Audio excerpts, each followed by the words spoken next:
Right, and they just some of the things his son is asserting is just ridiculous. I mean, I literally point to I think it is Hodel, but his son is saying he's also the Zodiac killer. He's also the lipstick killer. He's also this killer. It's like, no, man, just come on. Your dad's a bad person, but I don't think he's all this. It's not the again with serial killing and unsolved murder. This is not the Marvel Cinematic Right, right. Universe. Everything is not You let your connected. imagination go a little wild, and then all of a sudden you're blaming him for all types of murders. I mean, maybe the timeline matches up, but you know, Mhm. Right. Another theory. Let's point out there another suspect.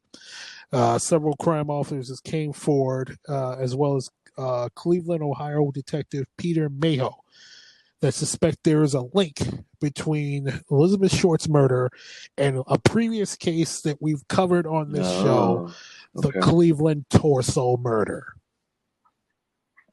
which took place in Cleveland between 1934 and 1938.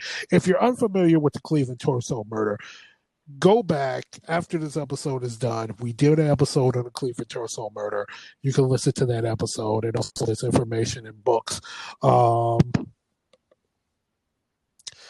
Information in books on the Cleveland torso murders, but to sum up the Cleveland torso murders is that the series of murders that happened in the Skid Row of Cleveland, the Skid Row part of Cleveland, Kingsbury Hill part of Cleveland, where homeless people, working class people, were being murdered, and they were only found to have their torsos.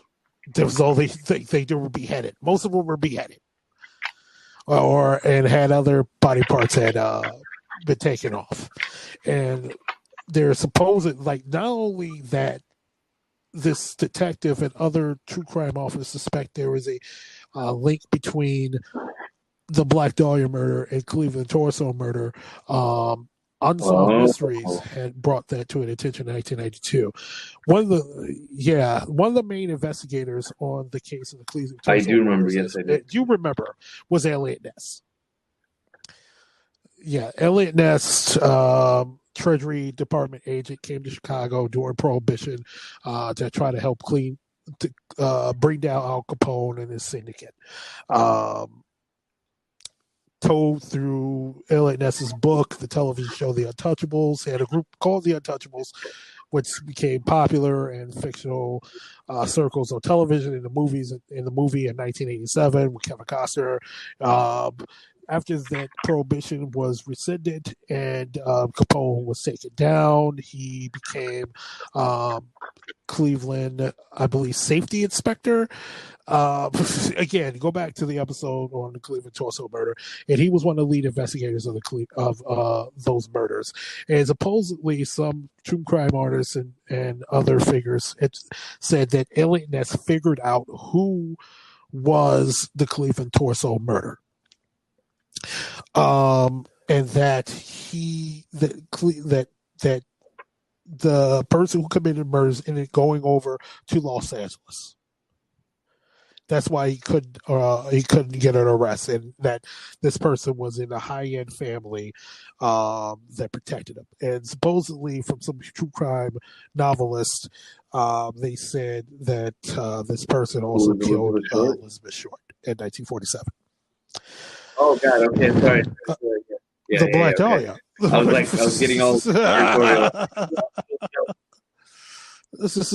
What the fuck are you been doing?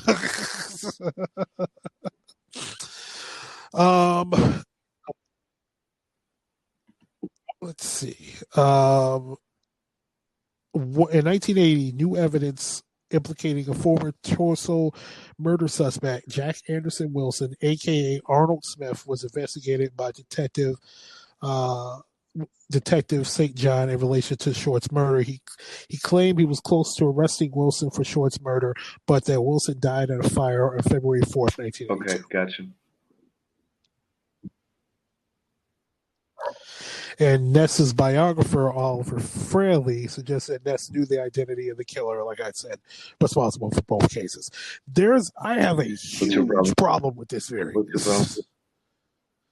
Huge problem. First of all, they are not similar. These are not similar. Elizabeth Short, the Black Dahlia, was, yes, she was dissected. She was split in half. Her intestines were found behind her. She was drained of blood. Just like the Cleveland torso murders, lots of the victims that they found were drained of blood. But a lot of victims, they didn't find their damn head. There's a reason why they call the Cleveland torso murders, because they only found the torso.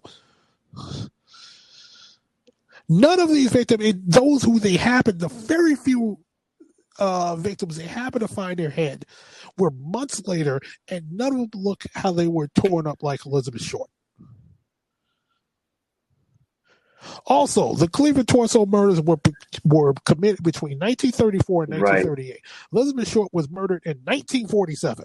This person had spent 9 years not doing anything, supposedly, or doing murders where they were just so low key and so underground that no one knew about it. That didn't spring up a possible, oh my God, this is like Cleveland over again. So none of that had happened. I mean, it's happened before. The BTK killer. That is, he went underground for years and then started killing again, but that's a rare case. Serial killers, they keep doing it until they're caught or they're killed. Yeah. Or commit suicide. Caught, killed, or commit suicide. Well, dead. Caught or dead. No, it doesn't. And the suspect that we had figured, me and you had said that this is probably the top suspect in the Cleveland torso murder, a Dr. Francis Sweeney, whose brother was a congressman from that area of Cleveland, was a congressman from Cleveland, who we had said that, oh, this is the top suspect, was already in a hospital. She was not in Los Angeles. Now, mind you, it could have been someone else, but still, different MO, different arrangement of killing, and they go dormant for 9 years and pop up.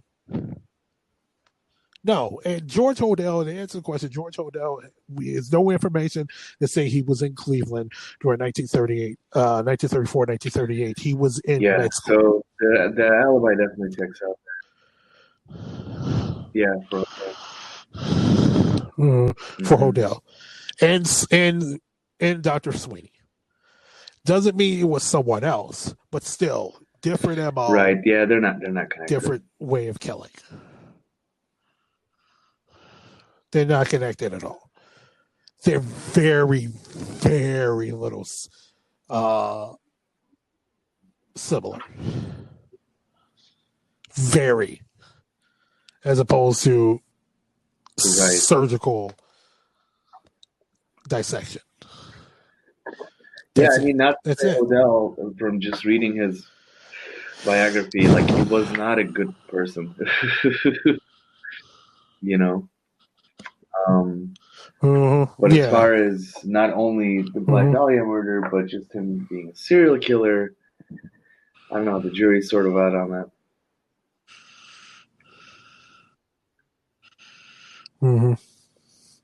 Yeah, and there's no connection to the Cleveland torso murder and this murder.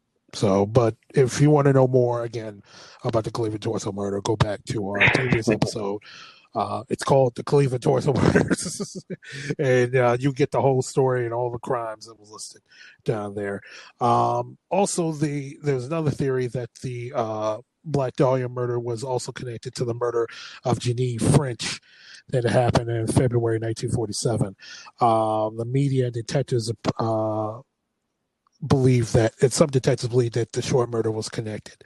French's body was discovered in West Los Angeles on Grandview Boulevard, nude and badly beaten. Written on her stomach in lipstick was what appeared to say, "Fuck you, BD." And the letters text below. The Herald Express covered the story heavily and drew comparisons to the Short murder less than a month prior, summarizing initials BD stand for Black Dahlia. But according to historian John Lewis, however, the scrawling actually read PD. Not BD. Which stands for Police Department. Okay. Not BD, no. Also, another theory going out there, several true crime authors, including Steve Hodel and William Rasmussen, have suggested a link between the Short murder and a 1946 murder and dismemberment of 6-year-old Suzanne Deegan in Chicago, Illinois. Captain Donahoe of the Los Angeles Police Department publicly stated he believed the Black Dahlia and the Chicago lipstick murders were likely connected. Among the evidence cited is the fact that Short's body was found on Norton Avenue, 3 blocks west of Deegan Boulevard, Deegan being the last name of the girl from Chicago. There was also striking similarities between the handwriting in the Deegan ransom note and that of the Black Dahlia Avenger. Both texts used a combination of capitals and small letters. The Deegan note read in part, "Burn this for her safety," which different letters capitalized and different letters put in small letters. And both notes contain a similar misshapen letter P and have one word that matches exactly. Convicted serial killer Richard Herons served life in prison for Deegan's murder, initially arrested at 17 for breaking a residence close to that of Deegan. Herons claimed he was tortured by police, forced to confess, and made a scapegoat for the murder. After being taken from the medical infirmary at the Dixon Correctional Center on February 26, 2012 for health problems, Deegan died in the University of Illinois Medical Center on March 5th, 2012 at the age of 83. I don't know that much about the Chicago lipstick murders at all. I've heard of it, but I don't know exactly about that case. I do have some information on the lipstick killer, which they're saying is Deegan's. They said he committed 3 murders, and all they had the words graffiti found written in lipstick. Now, as opposed for Deegan's, on January 7, 1946, 6-year-old Suzanne Degens, I'm pronouncing it wrong, was discovered missing from her first-floor bedroom in Edgewater neighborhood, Chicago. Police found a letter outside the girl's window and a ransom note. Joe, $20,000 ready, misspelled ready. Waiting for the word. Do not notify FBI police. Bills at 5s and 10s. Burn this for safety. He misspelled safety. A man repeatedly called the Deegan's residence demanding the ransom, but hung up before any meaningful conversation could take place. The mayor of Chicago at the time, Edward Kelly, received a note. "This is to tell you how sorry I am not to get old Deegan instead of his girl. Roosevelt and the OPA made their own laws. Why should I?" Excuse me. And a lot more. Question mark. At the time, there was a nationwide meat packer strike, and the Office of Price Administration, OPA, were talking to extend rationing of dairy products.